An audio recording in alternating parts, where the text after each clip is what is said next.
বন্ধু, তুই কি বেশি ব্যস্ত? তোর সাথে একটু কথা ছিল। কি কইবি তাড়াতাড়ি ক। আমার হাতে তেমন একটা সময় নাই। বন্ধু, কয়দিন ধরে ঘরে বাজার সদাই নাই। লবণ মরিচ দিয়ে ভাত খাইয়া কোনো মতে দিনটা পার করতেছি। বন্ধু, তোর কাছে কি 2-3 হাজার টাকা হইব? দিলে আমার বাসার জন্য কিছু বাজার সদা করে নিয়ে যাইতে পারতাম। তোরে আগে যে টাকা দিছি তুই তো ওই টাকাই দিস নাই, আবার নতুন করে টাকা চাওয়ার জন্য আইছস। তোর কি লজ্জা শরম নাই? আল্লাহ কি তোর চোখের মধ্যে লজ্জা শরম দেয় নাই? এই বেটা, তুই কি আমার মায়ের পেটের আপন ভাই নাকি যে তুই যখন টাকা চাবি তখনই আমি তোকে টাকা দিব? যা এখান থেকে, আমাকে বিরক্ত করিস না। আমার কাছে কোনো টাকা পয়সা নাই।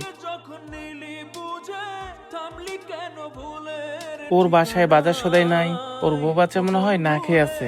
আমার ওর সাথে খারাপ ব্যবহার করাটা ঠিক হয় নাই। এই রনি ভাই, এদিকে আসেন তো। কি ব্যাপার মহাজন, ডাকলেন যে কিছু বলবেন নাকি? রনি ভাই, এই টাকাগুলো নিয়ে মুদির দোকানে যাবেন। মুদির দোকানে যাইয়া 1 বস্তা চাল, 5 কেজি ডাল, কাঁচা বাজার সদাই, পেঁয়াজ মরিচ আদা রসুন যা লাগে মিনিমাম যেন 1 সপ্তাহ চলা যায় এইরকম বাজার সদাই কইরা আলমগীরের বউয়ের কাছে দিয়ে আসবেন। ঠিক আছে মহাজন। ভাই শোনেন, বলেন। ভাই ওই বাজার সদাইগুলো যে আমি পাঠামু, এইটা যেন আলমগীরের বউ কোনোভাবেই জানতে না পারে। আচ্ছা ঠিক আছে মহাজন, নিশ্চিন্ত থাকেন। আলমগীর বউ যেগুলো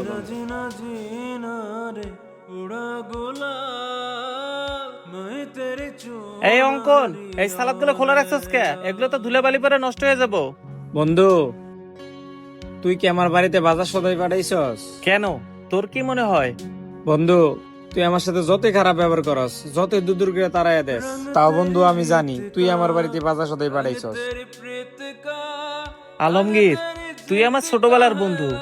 তোর বাসায় যে বাজার সদাই নাই, তুই কাঁচামরিচ দিয়ে ভাত খাইতেছস, এইটা জানার পরে আমার গলা দিয়ে কেমনে খাবার নামবে বল? তবে বন্ধু, আমি যে তোর সাথে মাঝে মাঝে রাগ করি, কেন রাগ করি তুই কি জানিস? এখন তুই বিয়ে শাদী করছস আর ঘরে তোর একটা বাচ্চাও আছে। এখন কাজ কাম না কইরা বাজে আড্ডা মারলে চলবে? তোরে আমি কতদিন বলছি বাজে আড্ডা বাদ দিয়া কাজ কাম কর, পরিবারের কথা একটু ভাব। বন্ধু, আমার অন্য কারো অধীনে কাজ করতে ইচ্ছা করে না, কেন জানোস? যদি কেউ আমার বকাঝকা করে, উল্টা পাল্টা বলে, তাই অন্য কারো কোথাও চাকরি করতে মন চায় না আমার। আরে বেটা, মানুষের আন্ডারে কাজ করলে 2-1 কথা শোনাই লাগবে। এখন তোর বউ বাচ্চা হয়েছে না, এমন করলে চলবে? আর তুই মানুষের আন্ডারে কাজ করতে যাবি কেন? তুই আমার হোটেলে কাজ কর, মনে করবি এটা তো নিজের হোটেল। আর এখানে তোকে বকাঝকা করার মতো কেউ নাই। 2-1 কথা যদি কেউ বলে, সেটা আমি বলবো। সত্যি বন্ধু, তুই আমারে চাকরি দিবি?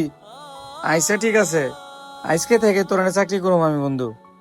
আচ্ছা ঠিক আছে, তুই তাহলে যা ক্যাশে বস, আমি একটু বাজার সদাই করে আসি। আইসা ঠিক আছে। সুখ দুঃখের ভাগাভাগি করতে 1000টা বন্ধুর প্রয়োজন হয় না, বন্ধুর মতো একটা বন্ধু থাকলেই চলে। আমাদের এই ভিডিওটি আপনাদের কাছে কেমন লাগলো? ভালো লাগলে অবশ্যই লাইক, কমেন্ট এবং শেয়ার করে দিবেন। ধন্যবাদ।